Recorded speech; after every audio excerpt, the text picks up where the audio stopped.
It was a rocky year for the Canadian economy as Donald Trump's tariffs began to take hold. That uncertainty only intensified in January when Prime Minister Justin Trudeau announced he was stepping aside, ultimately paving the way for Mark Carney to step in. Au cours de la restructuration de leur chaîne de production, des entreprises essentielles à l'économie américaine ont commencé à fonctionner en dehors des normes historiques d'intégration continentale. Au milieu de l'année 2018, au plus fort d'une refonte tarifaire menée sous prétexte de sécurité nationale, General Motors a annoncé la fermeture de 5 sites industriels en Amérique du Nord. Cette mesure, officiellement qualifiée de relocalisation stratégique, impliquait la fermeture d'usines situées dans des centres historiquement importants pour la construction automobile, tels que Lordstown dans l'Ohio et Oshawa au Canada. Cette décision a été interprétée par divers secteurs comme le symptôme d'un déplacement systémique plus large, dans lequel les politiques publiques, formulées dans le but de renforcer l'industrie nationale, ont fini par reconfigurer le centre de gravité, même de la production continentale. L'impact de cet épisode ne s'est pas limité à ce qui s'est passé dans la salle à ce moment-là. À partir de cette décision, il est devenu nécessaire de réévaluer les mécanismes qui organisent la compétitivité industrielle des États-Unis dans un environnement mondial de plus en plus conditionné par les chaînes de production transnationales, la stabilité réglementaire et l'accès stratégique aux matières premières critiques.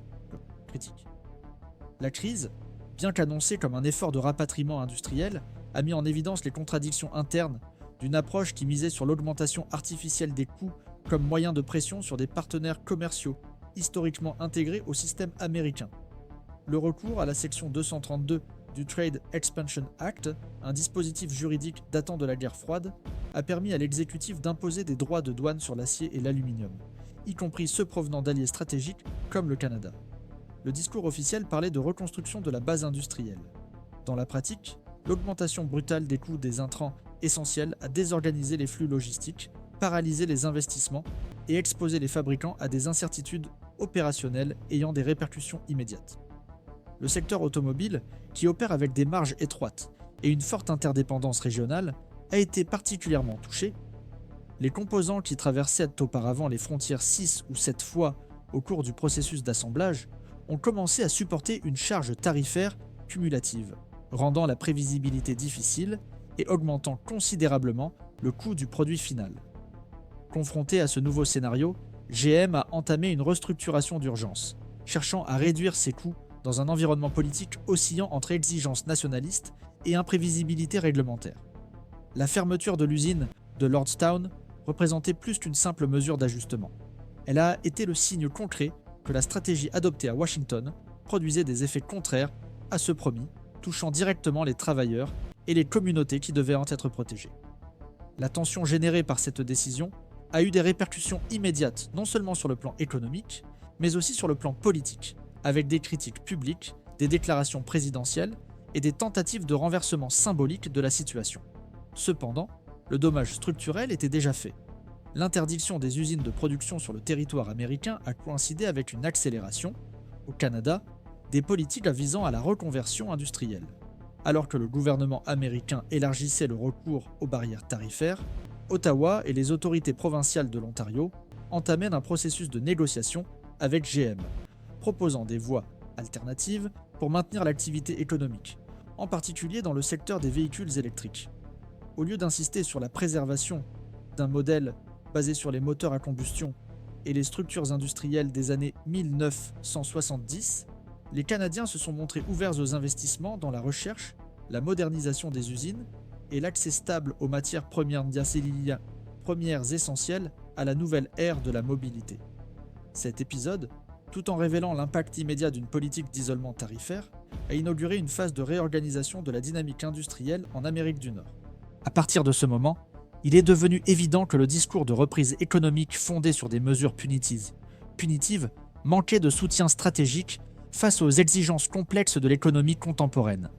Le renversement des flux de capitaux, l'arrêt des chaînes de montage et la méfiance générée parmi les acteurs économiques ont contribué à créer un climat de récession, dans lequel le protectionnisme a non seulement échoué à réindustrialiser, mais a également contribué au déplacement de l'innovation vers d'autres juridictions.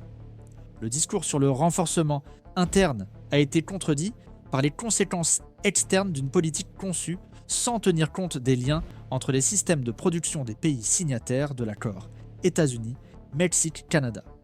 Ce premier tournant, qui s'est produit au second semestre 2018, a marqué un tournant pour le secteur automobile.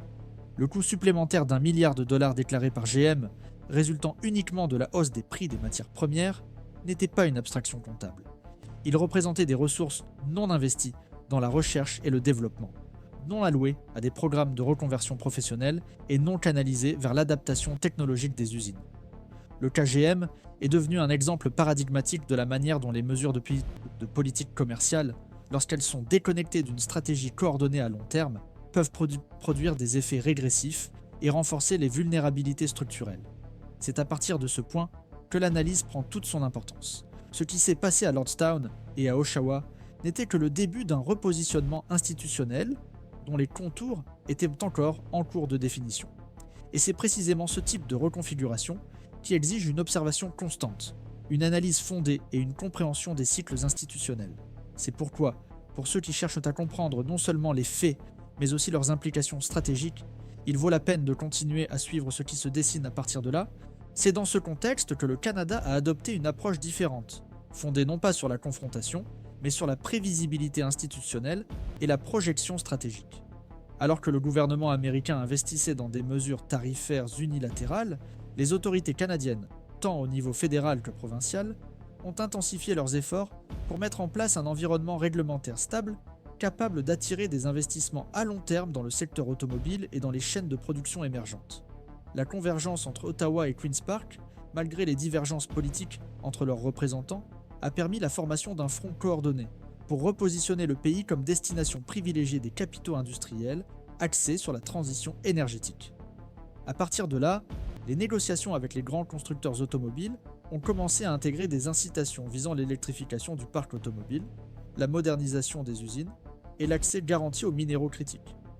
Cette convergence aide à comprendre comment l'espace industriel canadien, initialement menacé par le nouvel accord tarifaire, s'est rapidement réorganisé pour offrir des avantages concurrentiels basés sur la stabilité juridique, un soutien gouvernemental ciblé et une vision d'avenir alignée sur les transformations mondiales de la mobilité. Pendant ce temps, les États-Unis continuaient à fonctionner selon une logique à court terme, dans laquelle des changements brusques d'orientation fiscale et commerciale rendaient difficile la planification stratégique des entreprises exposées à des pressions politiques et à une volatilité réglementaire. Le remplacement de l'ALENA par l'USMCA, présenté comme une victoire du nationalisme économique, a imposé des règles d'origine plus strictes pour les composants automobiles, exigeant des pourcentages de fabrication plus élevés dans la région pour que les produits puissent être commercialisés sans surtaxe. Dans la pratique, cette mesure a eu des effets ambigus. Tout en cherchant à augmenter la production locale, elle a accru la complexité réglementaire et le coût de la mise en conformité pour les constructeurs automobiles, en particulier ceux dont les chaînes de production transfrontalières étaient déjà bien établies. GM, par exemple, s'est retrouvé confronté au dilemme suivant. Maintenir ses usines en activité aux États-Unis, au risque de subir des droits de douane, ou délocaliser une partie de sa production vers des régions où les incitations étaient plus prévisibles et les partenariats institutionnels plus solides. C'est dans ce contexte que les initiatives canadiennes ont pris de l'ampleur.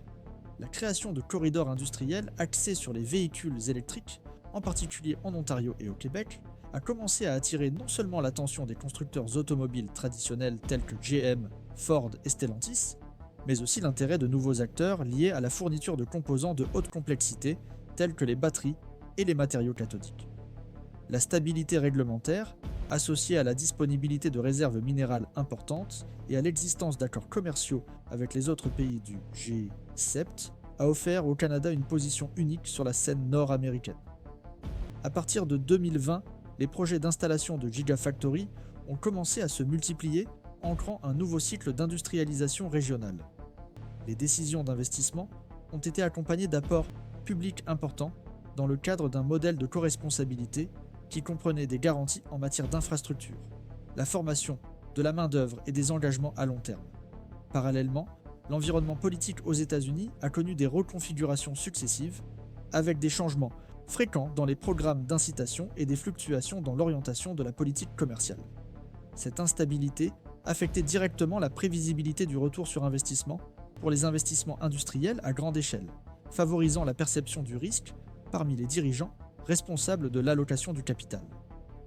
En conséquence, des entreprises telles que GM ont commencé à réinterpréter leur stratégie opérationnelle, non seulement en réponse aux pressions tarifaires, mais aussi afin d'assurer la continuité de la production dans un environnement institutionnel plus rationnel.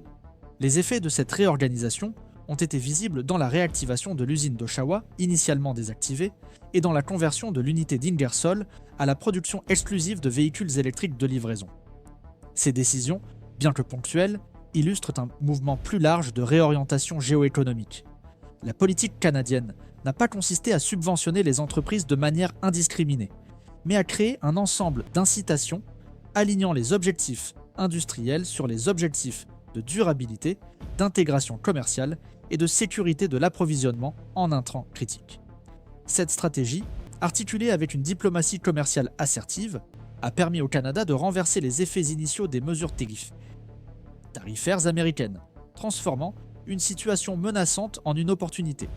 Parallèlement, l'entrée en vigueur de lois telles que l'Inflation Reduction Act aux États-Unis a remis en question les règles d'accès aux subventions, soulevant des doutes quant à l'exclusivité du marché intérieur en tant que bénéficiaire. Fort de l'expérience acquise au cours des années de guerre tarifaire, le gouvernement canadien a rapidement agi auprès des législateurs américains pour garantir l'inclusion du pays dans le champ d'application des incitations, arguant que l'exclusion du Canada compromettrait la viabilité de la transition énergétique continentale. L'argument, fondé sur l'interdépendance matérielle et l'existence d'accords You don't hand matches to an arsonist, and you don't give power to an... partie du territoire économique pertinent aux fins de la politique industrielle.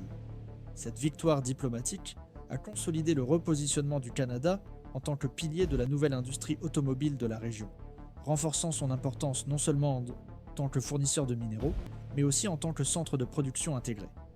Dans le même temps, cette expérience a renforcé chez les investisseurs la perception que l'environnement canadien offre, outre des ressources, une stabilité institutionnelle suffisante pour des projets à long terme. La logique qui s'est dégagée de cette période était que, dans des secteurs tels que l'automobile, où la production dépend de dizaines de fournisseurs et d'un réseau logistique complexe, la prévisibilité des règles et l'intégration des politiques publiques et politiques publiques sont des atouts aussi précieux que les incitations fiscales ou les coûts directs de production. À la fin de ce cycle de reconfiguration, on a observé un renversement de tendance dans l'attraction des investissements, le Canada cessant d'être le maillon faible de la chaîne pour devenir l'un des points d'ancrage du nouveau cycle industriel en Amérique du Nord. C'est dans ce type de tournant institutionnel que se définit l'orientation des 20 prochaines années.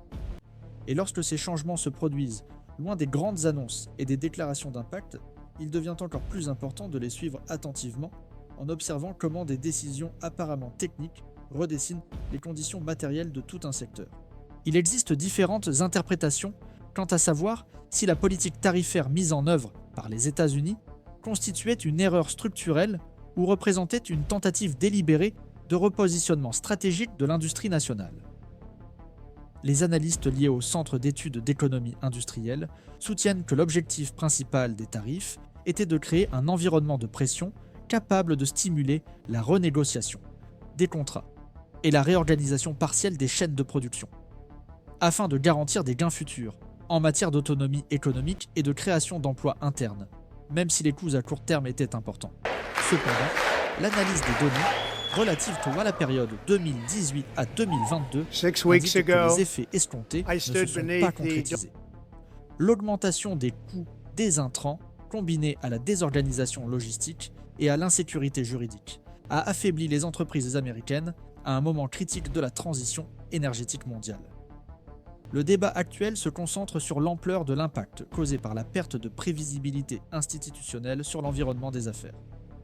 Les experts en gouvernance industrielle soulignent que la succession de décisions unilatérales, ajoutées à des déclarations politiques conflictuelles, a produit un effet domino qui a découragé les investissements dans l'innovation et retardé la modernisation des infrastructures industrielles nationales. Parallèlement, la politique canadienne d'intégration, coordonnée entre l'exploitation minière, la transformation des matières premières et la production finale, a créé un modèle alternatif de réponse à la crise, fondé sur la stabilité réglementaire et la consolidation de la chaîne de valeur. Les registres publics indiquent que des projets de grandes usines, initialement prévus dans des États comme le Michigan ou l'Ohio, ont été redirigés vers l'Ontario et le Québec, attirés par la prévisibilité réglementaire et l'accès direct à des matières premières essentielles. Le cas de General Motors illustre ce phénomène, montrant comment une entreprise traditionnellement associée à l'industrie manufacturière américaine est devenue de plus en plus dépendante des intrants, des installations et des politiques publiques établies au Canada. La discussion inclut également la question de la souveraineté productive.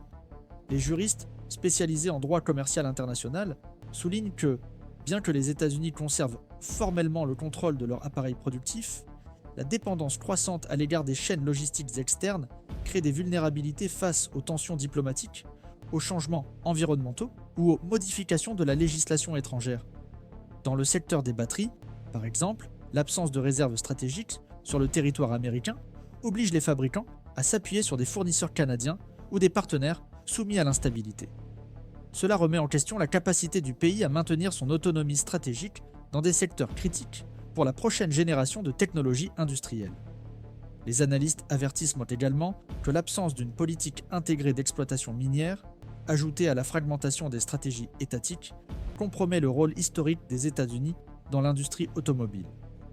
Le risque souligné est que la prochaine décennie consolide une dépendance structurelle vis-à-vis de voisins mieux organisés, transférant progressivement des emplois, un pouvoir de négociation et une influence sur le développement technologique de l'industrie.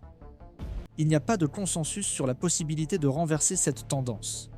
Certains groupes au sein de l'administration fédérale soutiennent qu'il est encore possible de récupérer une partie du leadership industriel grâce à une refonte complète des politiques d'incitation, à une réindustrialisation durable et à des partenariats publics-privés dans des secteurs stratégiques.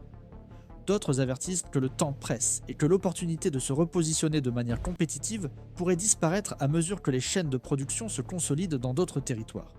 Quoi qu'il en soit, il est évident que les effets des droits de douane ont dépassé les limites d'une simple mesure de protection commerciale, entraînant un rééquilibrage des forces dans lequel le Canada a su occuper l'espace laissé vacant par une stratégie américaine marquée par des incohérences internes et une discontinuité institutionnelle. L'impact le plus visible ne se limite pas à la perte d'usines ou à l'augmentation des prix à la consommation, mais à la redéfinition des centres de décision qui orientent aujourd'hui l'avenir de l'industrie automobile sur le continent. Dans ce contexte, le rôle des petits et moyens fournisseurs prend toute son importance. Contrairement aux grands constructeurs automobiles, qui disposent d'une marge de manœuvre pour s'adapter aux nouveaux environnements réglementaires et géographiques, ces entreprises sont confrontées à des obstacles concrets pour réadapter leurs opérations. Face à la hausse des coûts et à l'incertitude dans la poursuite des contrats avec les grands clients, beaucoup ont cessé leurs activités ou ont été absorbés par des conglomérats financiers. Ce processus de concentration, impulsé par des décisions de politique publique, a fragilisé des communautés industrielles qui étaient déjà confrontées à des défis de compétitivité depuis le début du siècle. Il en a résulté une diminution de la diversité productive et de la capillarité économique, réduisant ainsi la résilience du système industriel.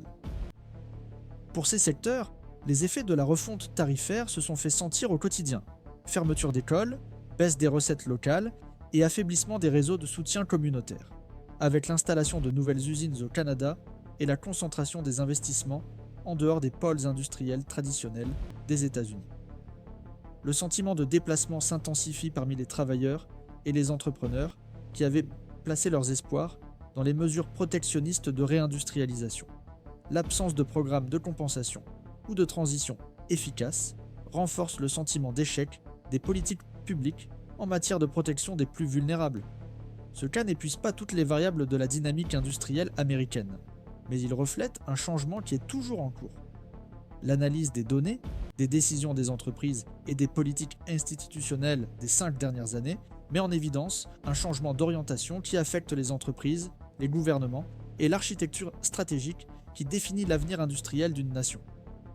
Des processus comme celui-ci nécessitent un suivi constant, non seulement pour des raisons d'intérêt analytique, mais aussi pour comprendre comment les décisions institutionnelles façonnent l'environnement dans lequel des communautés entières construisent dans ou ne construisent pas leur stabilité économique.